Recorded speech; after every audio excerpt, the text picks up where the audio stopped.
بسم اللہ الرحمن الرحیم۔ سلام علیکم۔ آج کے ہمارے درس کا ٹاپک ہے کہ حضور علیہ الصلاۃ والسلام کی بعثت کے مقاصد کیا ہیں۔ جب قرآن حکیم کا ہم مطالعہ کرتے ہیں تو آپ صلی اللہ علیہ وسلم کی بعثت کے مقاصد کو بڑے ہی دو ٹوک، واضح اور غیر مبہم الفاظ میں قرآن حکیم نے بیان فرمایا ہے۔ قبل اس کے کہ ہم آپ صلی اللہ علیہ وسلم کی بعثت کے مقاصد کو جانیں، اس سے پہلے اس وقت عالم انسانیت کی جو حالت تھی اس کو جاننا ضروری ہے۔ مختصراً یہ کہ پوری کرۂ ارض فساد سے بھری ہوئی تھی۔ ظہر الفساد فی البر والبحر، اور یہ جو فساد تھا خصوصاً انسانی سماج میں، انسانی سوسائٹی میں، تو یہ فساد پیدا کرنے والی تین طرح کی قوتیں اور طاقتیں تھیں۔ پہلی طاقت تھی حکمرانوں کی طاقت، یعنی جن کے ہاتھوں میں پاور ہوتی ہے، اور دوسری طاقت تھی وہ لوگ جن کا رزق کے سرچشموں پہ قبضہ ہوتا ہے، اور تیسری وہ پاور تھی کہ جو یہ کہتے ہیں کہ ہم تمہیں خدا تک پہنچاتے ہیں، خدا تک پہنچنے کا راستہ اگر معلوم کرنا چاہتے ہو تو تمہیں ہمارے چرنوں میں آنا پڑے گا، ہماری محکومی اختیار کرنی پڑے گی۔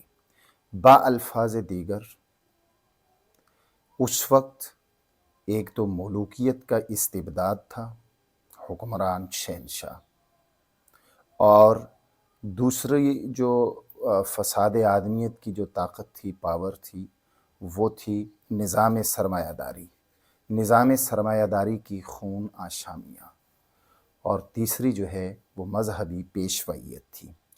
اب اس پس منظر کو سامنے رکھیے تو سورۃ الاعراف، یہ سورۃ الاعراف سورت نمبر 7 ہے اور آیت نمبر 157 ہے۔ اس میں آپ صلی اللہ علیہ وسلم کی بعثت کو چند جملوں میں انتہائی مختصر انداز میں اللہ سبحانہ وتعالی نے یوں بیان فرمایا کہ وَيَزَعُ عَنْهُمْ إِسْرَهُمْ، کہ اللہ تعالیٰ نے رحمت للعالمین کو اس لیے بھیجا کہ انسانیت جن بوجھوں کے تلے دبی چلی آ رہی تھی کہ آپ صلی اللہ علیہ وسلم ان بوجھوں کو انسانیت کے سر سے اتارتے ہیں۔ اور دوسرا جملہ وَالْأَغْلَالَ الَّتِي كَانَتْ عَلَيْهِمْ، اور رحمت للعالمین صلی اللہ علیہ وسلم ان زنجیروں کو جن میں انسانیت کے قلب و دماغ جکڑے ہوئے تھے ان کو توڑتے ہیں۔ تو یہ کون سے بوجھ ہیں، کون سی زنجیریں ہیں؟ ایک تو ملوکیت کا استبداد ہے، نظام سرمایہ داری کی خون آشامیاں ہیں، اور مذہبی پیشوائیت کی فریب کاریاں، دسیسہ کاریاں اور روباہ بازیاں ہیں۔ اب آگے چلیے، ایک اور آیا سورہ فتح کی 26ویں پارے کے اندر یہ صورت ہے، اور اس کی سیکنڈ لاسٹ آیا ہے، اس کو ذہن میں رکھیے۔ هُوَ الَّذِي أَرْسَلَ رَسُولَهُ بِالْهُدَى وَدِينِ الْحَقِّ لِيُظْهِرَهُ عَلَى الدِّينِ كُلِّهِ۔ ایک تو ان فساد آدمیت کے یہ جو تین عناصر ہیں ان کو توڑنا ہے، توڑنے کے بعد خدا کے دین کو، یعنی جو قرآن کی صورت میں ایک مکمل کوڈ آف لائف اللہ نے عطا کیا ہے، اس کو غالب کرنا ہے، یعنی ڈومیننسی اس دین کی ہو، اظہار دین، دنیا کے تمام نظام ہائے زندگی وہ نیچے ہوں اور قرآنی نظام اوپر ہو، کیپیٹلزم نیچے ہو، سوشلزم نیچے ہو، دیگر انسانوں کے بنائے ہوئے نظام ہائے زندگی یہ نیچے ہوں، اوپر جو ہے قرآنی نظام ہو۔ یہ بعثت رسول صلی اللہ علیہ وسلم کا بنیادی مقصد ہے۔ اور یہ بات یاد رکھیے کہ یہ آیا قرآن حکیم کا مرکزہ ہے، تمام آیات اسی ہی کی تفسیر ہیں۔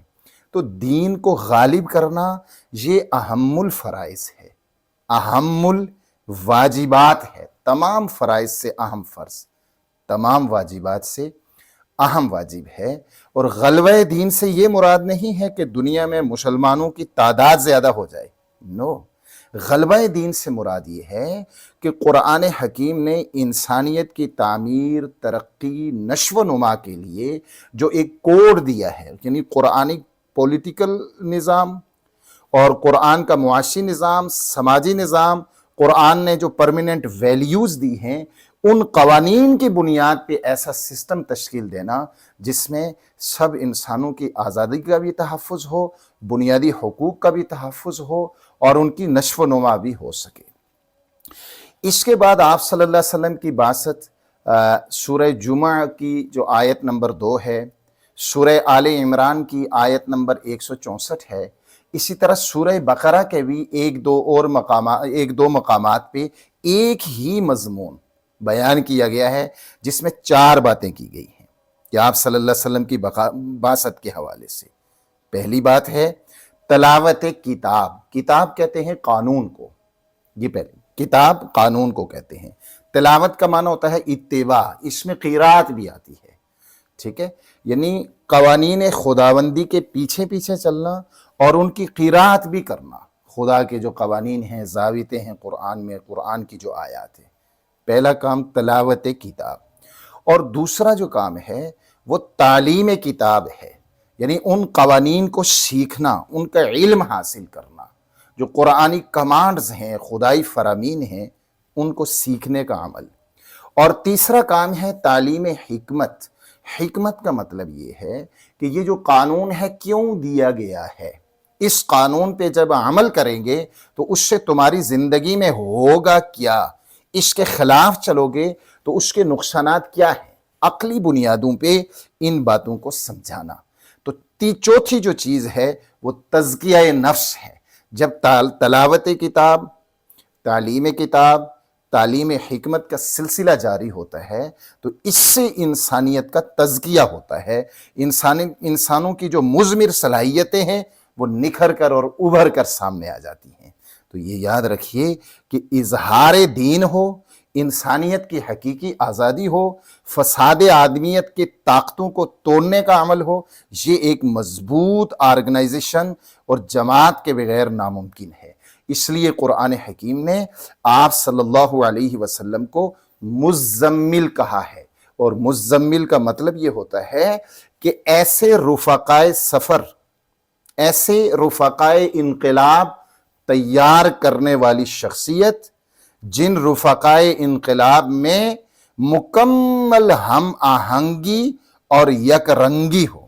اس لیے آپ صلی اللہ علیہ وسلم نے وہ زمیلانہ انداز اختیار کیا، ایسی تزمیل کی، ایسی تنظیم اور جماعت پیدا کی جس نے تھوڑے عرصے میں دنیا کی 2 بڑی طاقتوں کو، کیسر اور کسریٰ کے نظاموں کو توڑ کر رکھ دیا، اور وہاں پہ قرآن کے دیے ہوئے کوڈ آف لائف کو جب غالب کیا تو اس سے انسانیت کی چھپی ہوئی صلاحیتیں سامنے آئیں، مضمر صلاحیتیں سامنے آئیں، اور انسانیت ترقی کی راہ پر گامزن ہوئی۔